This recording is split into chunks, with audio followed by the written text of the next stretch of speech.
BNP সরকার গঠন করলে রাষ্ট্র পরিচালনায় প্রয়োজনীয় সংস্কার করা হবে বলে জানিয়েছেন বিএনপির ভারপ্রাপ্ত চেয়ারপারসন তারেক রহমান। জাতীয়তাবাদী গণতান্ত্রিক আন্দোলন আয়োজিত ইফতার দোয়া মাহফিলে প্রধান অতিথির বক্তব্যে এসব কথা বলেন তিনি। অনুষ্ঠানে নিত্য প্রয়োজনীয় মূল্য বৃদ্ধির সমাধানে দলগুলোকে একত্রে আলোচনা করার আহ্বান জানান তারেক রহমান।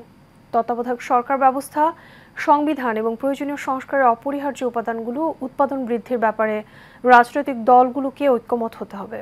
শুধু রাজনৈতিক সংস্কার নয়, চিকিৎসা এবং শিক্ষা ক্ষেত্রেও সংস্কার জরুরি বলে মন্তব্য করেন তিনি।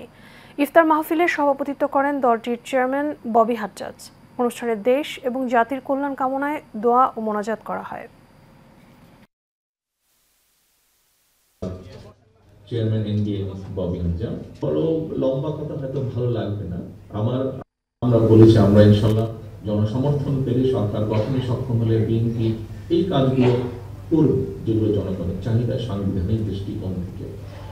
কেন আমরা রাজনৈতিক দলগুলোর অবস্থান থেকে আরো কিছু বিষয় উপস্থাপন করছি না? এই মুহূর্তে যদি আমরা পত্রিকা খুলি, পত্রিকায় আমরা টেলিভিশনের পর্দায় পত্রিকার পাতায় কি দেখি? আমরা দেখি নিত্য প্রয়োজনীয় দ্রব্যের বা নিত্য প্রয়োজনীয় যে কোনো জিনিস, খাবার জিনিস হোক, পোশাক আশাক হোক, যেটি হোক, মানুষের যেটা নিত্য প্রয়োজনীয় বিষয়, সেটি নিয়ে কি পরিমাণ কষ্টের যন্ত্রণায় আছে এই দেশের অধিকাংশ মানুষ। আমরা কেন রাজনৈতিক দলগুলো ডিবেট করছি না?